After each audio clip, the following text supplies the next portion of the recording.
The emergency broadcast cut through every communication channel on Station Zareth 9 simultaneously. Priority 1 override that hadn't been used since the Valter incursion. Chemical warfare protocol initiated. Education wing, all personnel evacuate. Repeat, chemical warfare protocol.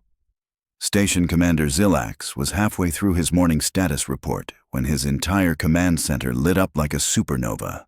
Every screen flashed red. Every alarm screamed. The automated defense systems were spooling up weapons that hadn't been activated in 30 years.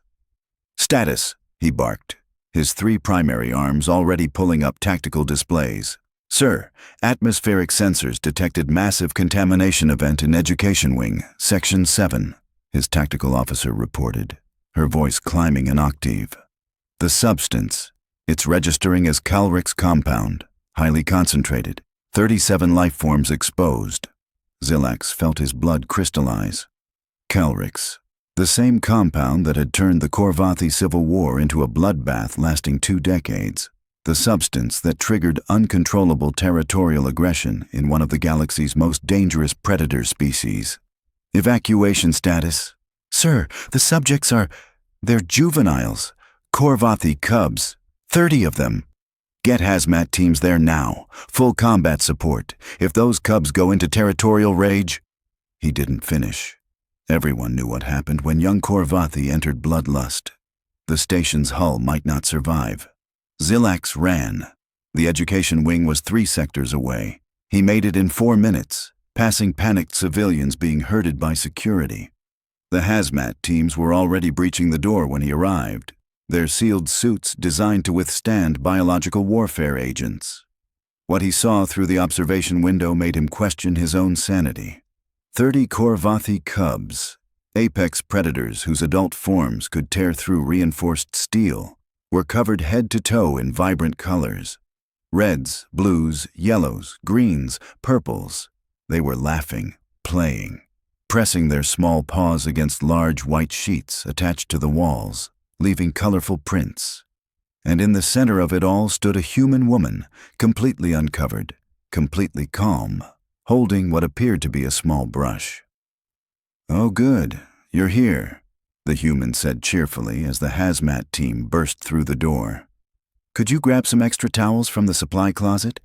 We're running low and it's almost cleanup time." The lead hazmat specialist froze, his scanner shrieking in his hands. "Ma'am, step away from the cubs immediately. That substance is highly toxic." Toxic. The human, Amelia, according to her station ID, looked down at her own hands, which were covered in blue and yellow smears. "It's washable temper paint, non-toxic, specifically designed for kids." She glanced at the cubs. "Well, human kids, but I figured it'd work fine here too." "You figured."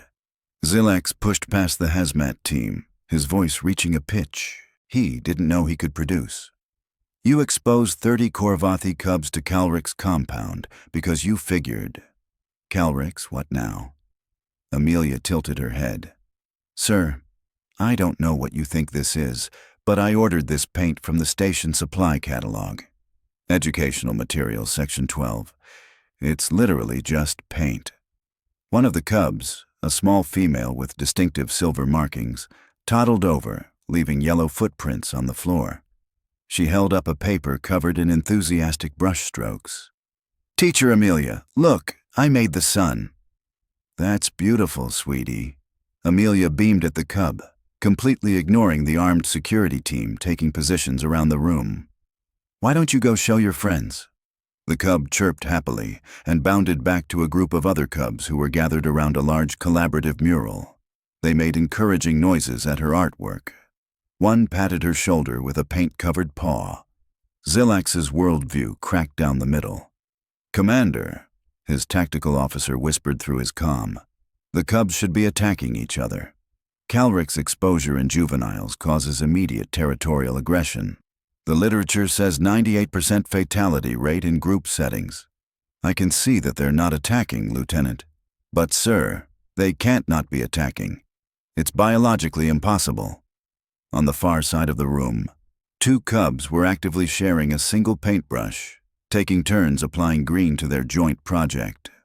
Another cub accidentally bumped into his neighbor, immediately said something that sounded like an apology, and received a friendly chirp in response. "All right, everyone." Amelia clapped her hands. 5 more minutes, then we start cleanup. Remember, we wash our paws first, then we help wipe down our tables." The cubs responded with enthusiastic agreement, some already beginning to collect brushes and place them in containers of water. "She's teaching them to clean," Zilax said faintly. "She's teaching Corvathi predator cubs to share and clean up after themselves, while covered in the substance that should be making them murder each other," his tactical officer added, equally stunned. Amelia finally seemed to notice the panic in the room. She walked over, wiping her hands on an already paint-covered apron. "Okay, I'm clearly missing something here. What exactly is the emergency? Because if this is about the glitter incident last week, I already apologized, and I promise we're not using glitter again." Zilax stared at her, then at the cubs, who were now singing something while they cleaned. Then back at her. "Get me Jotaro," he said into his comm, "and contact the Corvathi Council. Tell them we have a situation." "What kind of situation, sir?" He watched a cub carefully wash blue paint off another cub's face, both of them giggling. The kind that shouldn't be possible. Jotaro arrived within 20 minutes, which was impressive considering he'd been in the middle of a neural mapping session 3 levels down. The xenopsychologist's reputation preceded him. 40 years studying aggressive species behavioral patterns, author of the definitive text on Corvathi psychology, and the galaxy's leading expert on territorial aggression disorders. He took one look through the observation window and dropped his datapad. "That's not possible," he said flatly. "That's what we said," Zilax replied. "No, you don't understand. That's not highly improbable impossible. That's the laws of xenobiology are breaking impossible." Jotaro pressed against the window. "How long have they been exposed?" "The human says this is week 3, Zilax said. "She's been doing this every Tuesday and Thursday." "Week 3? Jotaro's voice cracked. "They should have killed each other in the first 30 seconds. Corvathi color perception directly triggers the amygdala equivalent. Seeing bright colors in territorial spaces causes immediate violent response. It's not cultural. It's hardwired. It's why their homeworld is monochromatic. It's why the Civil War." He stopped, watching a cub deliberately mix red and yellow paint to create orange. "That cub just created a new color, in front of witnesses, and no one tried to kill him for it." Inside the classroom, Amelia was organizing the cubs into small groups. "Okay, friends. Washing station 1 is for paws, station 2 is for faces, station 3 is for tails.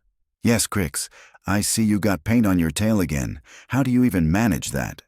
The cub, Crix apparently, made a sheepish chirping sound that was definitely laughter.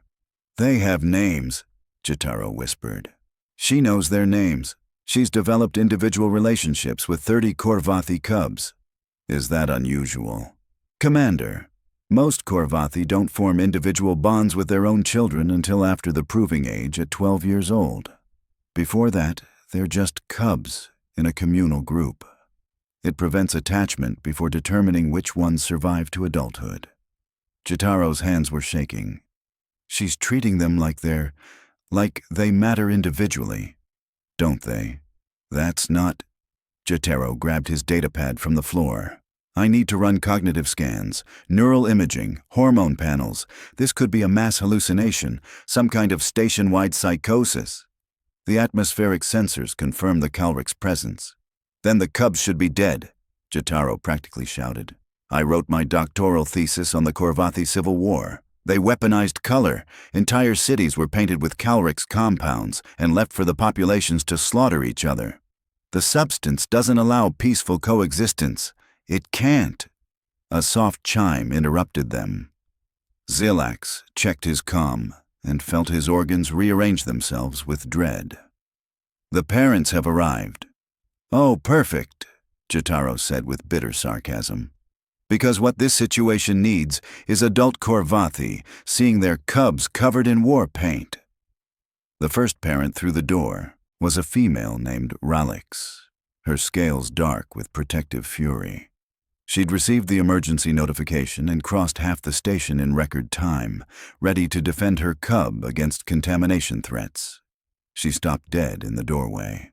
Her son, small, enthusiastic, covered in purple paint, waved at her with his brush. "Mother, look! I painted you! It's you hunting!"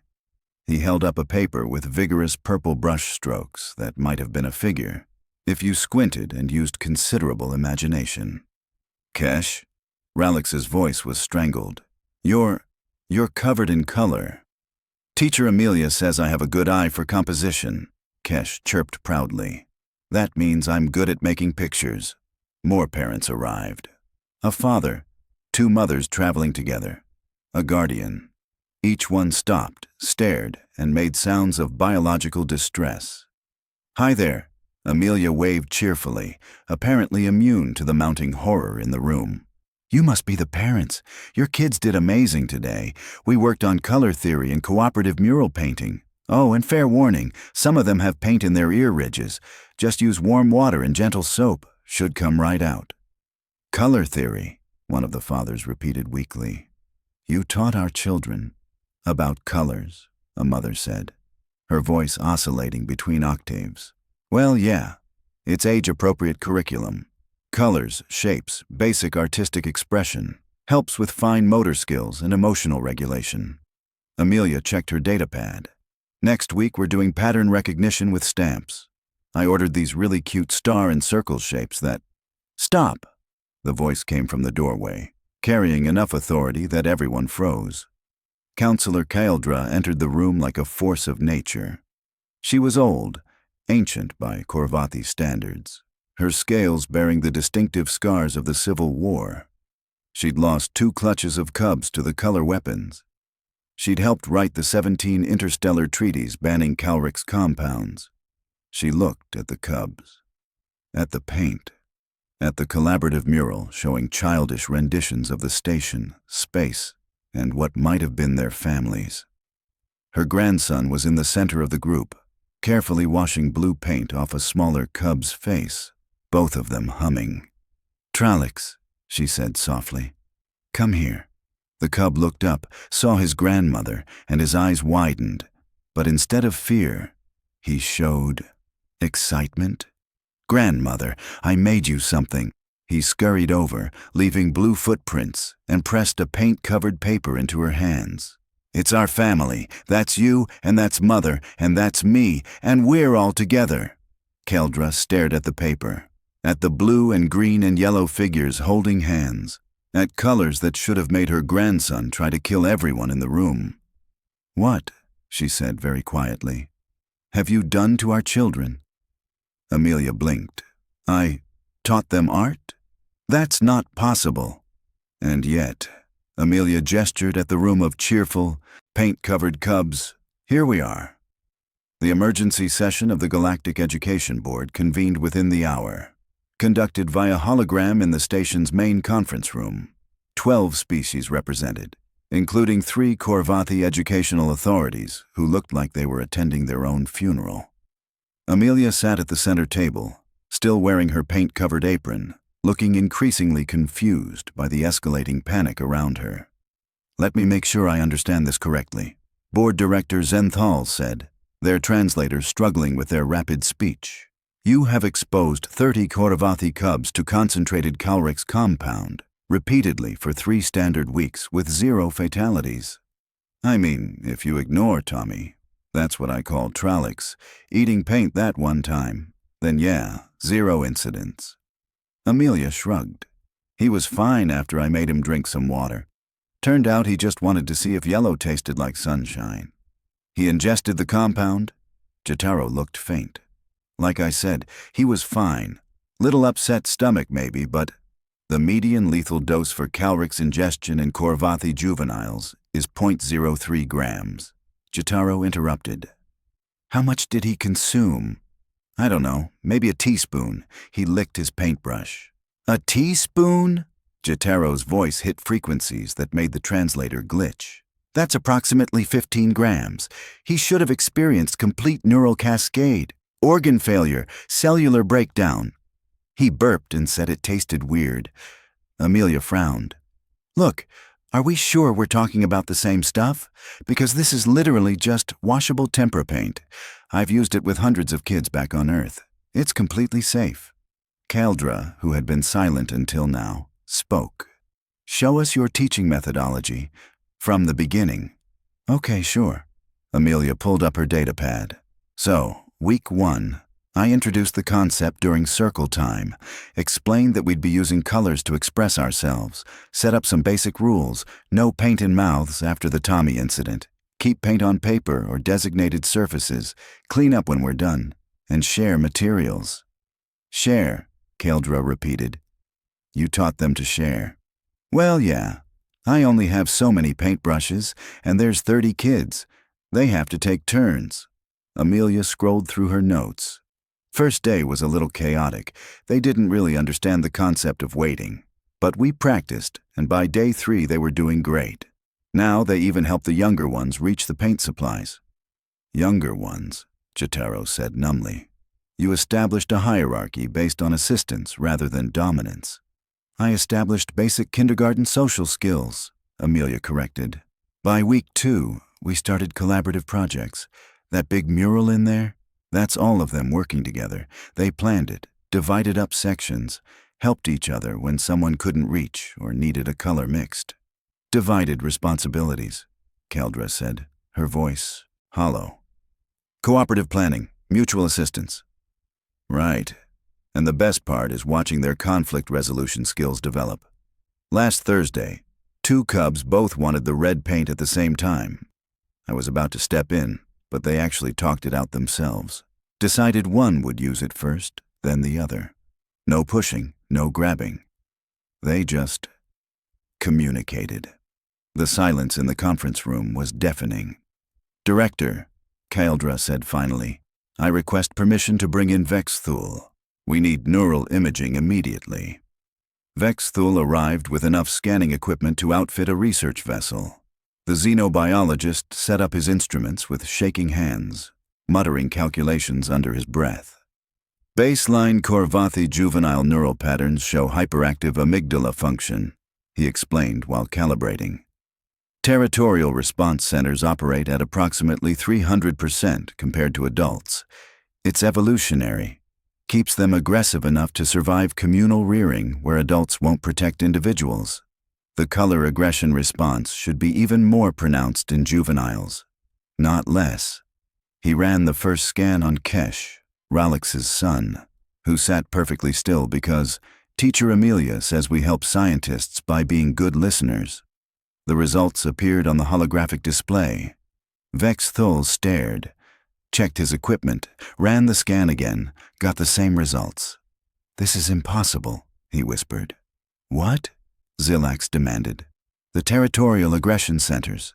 They've reduced by 63%. The stress hormone receptors are operating at 40% of normal juvenile levels. The neural pathways for cooperative behavior have strengthened by...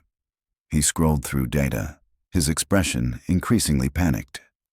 These readings are consistent with adult Korvathi, after decades of meditation training and behavioral therapy. He's 5 years old, Ralix said faintly. I know. That's why this is impossible. Vexthul ran scans on 3 more cubs. Same results. Whatever she's doing, it's fundamentally restructuring their brain development. I'm teaching them to paint, Amelia said, frustration creeping into her voice, and share, and clean up, and express their feelings through art instead of violence. This is literally just basic early childhood education. There's nothing basic about completely rewiring an apex predator species aggression response, Vexthul shouted. Well, maybe your species has been doing it wrong for the past 10,000 years, Amelia shot back. Did you ever consider that? The room fell silent again. Caldra stood slowly. Her scales had gone pale. Show me your lesson plans, all of them. Amelia handed over her datapad. Caldra scrolled through weeks of curriculum. Color mixing, emotional identification through art, Turn-taking exercises, collaborative projects, cleanup routines, positive reinforcement strategies. This is, Kaeldra's voice cracked, this is everything we've avoided teaching for millennia. Because of the war. Because we were afraid. Because we thought colors meant death. Colors are just colors, Amelia said gently. They're beautiful. They help kids understand their world and express themselves. How could that be bad? Because, Kaeldra said, her eyes bright, we let our trauma decide what our children could experience. We chose fear over possibility. She looked up at the board. We need to discuss educational reform. Immediately. Kaeldra dismissed the board members and requested a private session with just the parents, Amelia, and the senior staff. The cubs had been moved to an adjacent playroom. Still supervised, still happy, still impossibly covered in paint. I fought in the Civil War, Kaeldra began, her voice steady but weighted with decades of pain. I was 23 when the reformists weaponized color against us. They painted entire districts with Calrix compounds derived from our own biological responses. I watched my clutchmates tear each other apart over territorial disputes that didn't exist until they saw red on the walls. The parents shifted uncomfortably. They all knew the history. Every Kauravathi did. After the war, the treaties made sense. Ban the compounds, remove color from our environments, teach our children in monochrome. Better to deny them beauty than risk another generation lost to color madness. Kaeldra's claws scraped against the table. It was logical, protective, the only choice we could see. And it was wrong, Ralix said quietly. It was wrong, Kaeldra agreed. But we didn't know that until... She gestured toward the playroom where childish laughter echoed. Until a human teacher decided art time was more important than our trauma. I didn't decide anything over your trauma, Amelia interjected. I literally just didn't know about it. The educational materials request didn't come with a will trigger species-wide PTSD warning label. And that ignorance saved them, Jitaro said, reviewing his data. You approached this without the cultural baggage. Without the fear. You treated color exposure as normal, so they did too. But it's more than that, Vexthul added, pulling up comparative scans. Look at the difference between cubs raised in traditional Kauravathi education versus these cubs. Traditional rearing emphasizes competition, individual survival, hierarchical dominance. They're taught that resources are scarce and must be fought for. Because that's how we survived as a species, one of the fathers said defensively. Maybe once, Vexthul countered. But look at what happens when you teach different principles. He displayed brain scans side by side. These cubs have learned that resources can be shared, that cooperation produces better results than competition, that conflicts can be resolved through communication rather than violence. Their neural architecture is literally reorganizing around these concepts. You're describing the foundation of civilization, Zilax observed. Exactly. Amelia stood up, energized. Look, I get that you've got this whole warrior culture thing going on, and I'm sure it has its place.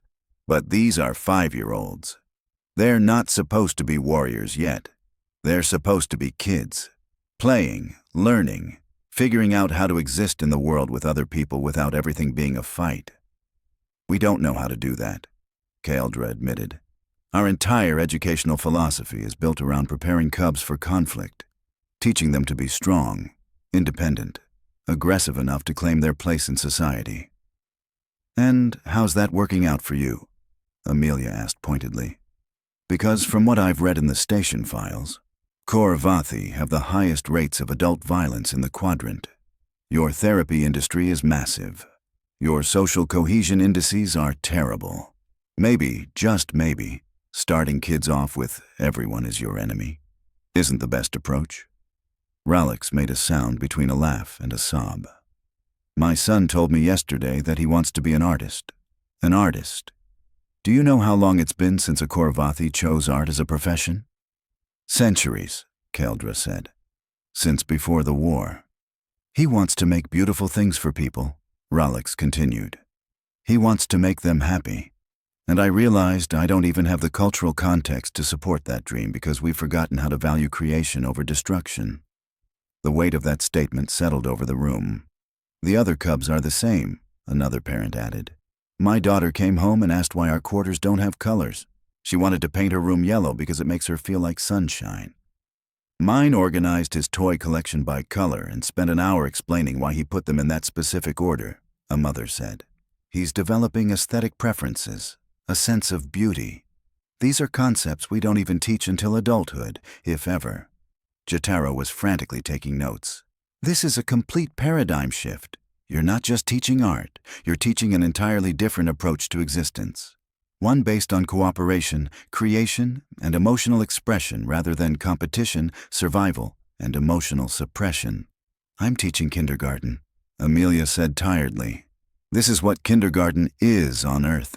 We teach kids to share, play together, express themselves, and solve problems with words before fists. It's not revolutionary. It's just childhood. It's childhood we've denied our species for 10,000 years, Kaeldra said. She looked at each parent in turn. The question now is, what do we do with this knowledge? We change everything, Ralix said immediately. If 3 weeks of art class can do this, imagine what a complete educational overhaul could accomplish. The council will never approve it, one father argued.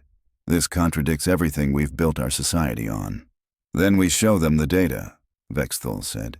We show them cubs who are happier, healthier, less aggressive, and more socially capable than any generation in our recorded history. We show them what we could become. Kaeldra turned to Amelia. Would you be willing to train our teachers, to help us redesign our educational system? Amelia laughed, slightly hysterical. I came to this station to teach for 1 year and write a cultural exchange paper. Now you want me to revolutionize an entire species' approach to child rearing? Yes, Kaeldra said simply. Can I at least finish this semester first? Of course. Kaeldra's expression softened into something that might have been a smile. Wouldn't want to interrupt art time. 3 months later, the Galactic Education Authority officially designated Amelia's classroom as a cross-species educational research site, which sounded impressive but mostly meant she had observers constantly lurking in the back of her room taking notes. Currently, she had 5 Korvathi education specialists, 2 xenopsychologists, and a documentary crew watching her supervise music and movement day. All right, friends, we're going to play freeze dance, Amelia announced, queuing up music on her datapad. When the music plays, you dance however you want. When it stops, you freeze like a statue. Ready? The cubs erupted into enthusiastic chirping. The music started, something upbeat from Earth that Amelia had discovered the cubs loved. And 30 Korvathi juveniles began bouncing, spinning, and wiggling with unself-conscious joy. One of the education specialists made a choking sound. They're engaging in non-competitive physical activity for pure enjoyment. Yeah, it's called playing, Amelia said without looking back. She stopped the music. Freeze! The cubs froze in various ridiculous poses, some wobbling, some perfectly balanced, all of them giggling. Beautiful, you're all natural dancers. Amelia restarted the music. She's providing positive reinforcement without ranking their performance, another specialist whispered, scribbling notes frantically. No hierarchy, no winners or losers, just participation. Jotaro, who had become a permanent fixture in the classroom, smiled. You're watching the foundations of cooperative society being built. This is how humans teach their children that existence doesn't have to be a competition. In the corner, little Kesh was teaching a newer, younger cub the game, demonstrating the freeze pose with exaggerated patience. The younger cub tried to copy him, wobbled, and fell over. Instead of mocking him, traditional Korvathi juvenile response, Kesh helped him up and showed him again. The empathy development is extraordinary, Vexthul murmured, checking his ongoing neural scans. These cubs are forming the kind of social bonds we don't typically see until late adolescence, if ever. The music session ended with cubs collapsing in happy, exhausted heaps. Amelia distributed water containers. Another innovation that had horrified traditionalists, sharing drinking vessels, until they saw cubs politely passing them around without a single territorial dispute. Okay, story time. Amelia settled into her reading chair. The cubs immediately arranged themselves in a semicircle, with older ones naturally positioning younger ones where they could see. Today, we're reading about... Amelia held up the book, a lonely dragon who learned that making friends was better than guarding treasure alone. That's direct contradiction of resource-hoarding survival instincts, one specialist said. That's the point, Jotaro replied. She's teaching alternative value systems through narrative. It's brilliant. Halfway through the story, the classroom door opened. Kaeldra entered, followed by a delegation of Korvathi council members. Amelia had been warned they were coming, but hadn't quite believed it until now. She kept reading. The cubs were more important than politics. The council members watched in silence as Amelia finished the story, asked the cubs questions about friendship and sharing, and then dismissed them for free playtime. The cubs scattered to various activity stations: art corner, building blocks, book nook, puzzle table, naturally forming small cooperative groups. Counselor, Amelia acknowledged, standing. Welcome to our classroom. Teacher Amelia. Kaeldra's formality seemed almost ironic now. The council has reviewed the data from your program, the neural imaging, behavioral assessments, social development metrics, and parental testimonials. And Amelia tried not to sound nervous. She'd grown attached to these cubs. The thought of the program being shut down made her chest tight. We are implementing system-wide educational reform, beginning with early childhood education across all Korvathi worlds. Kaeldra's voice carried quiet revolution. Your methodology will be adapted and integrated. We are establishing teacher training programs, redesigning curriculum, rewriting our fundamental approach to child development. Amelia blinked. That's huge. It's 10,000 years overdue, Kaeldra said. We let our fear steal our children's childhoods. No more. One of the council members stepped forward. We would like to formally request your assistance in developing these programs, with appropriate compensation and recognition, of course. I'm just a kindergarten teacher, Amelia protested weakly. You're the teacher who gave us back our children, Ralix said from the doorway, having arrived with other parents for pickup time. You showed us they could be gentle and still be strong, creative and still be capable, happy without being weak. Across the room, Tralix was showing his grandmother a new painting, a rainbow, something that hadn't existed in Korvathi art for centuries. It's beautiful, Kaeldra told him, her voice thick. Teacher Amelia says rainbows come after storms, Tralix explained proudly. They're a promise that things get better. They do indeed, Kaeldra agreed. Amelia watched the pickup routine unfold. Cubs hugging their parents, excitedly showing off their work, chattering about their day. Normal childhood moments that hadn't been normal here before. So, one council member said, about that training program. Can we start after winter break? Amelia asked. I promised the cubs we're doing a unit on theater arts next month, and I already ordered the costume supplies.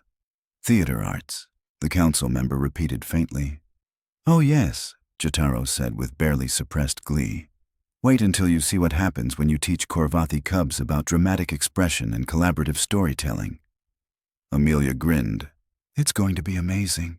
Behind her, 30 cubs played peacefully in a riot of colors, their laughter the sound of a species learning, finally, how to let their children be children. Kaeldra watched them and thought, this is what we should have been all along.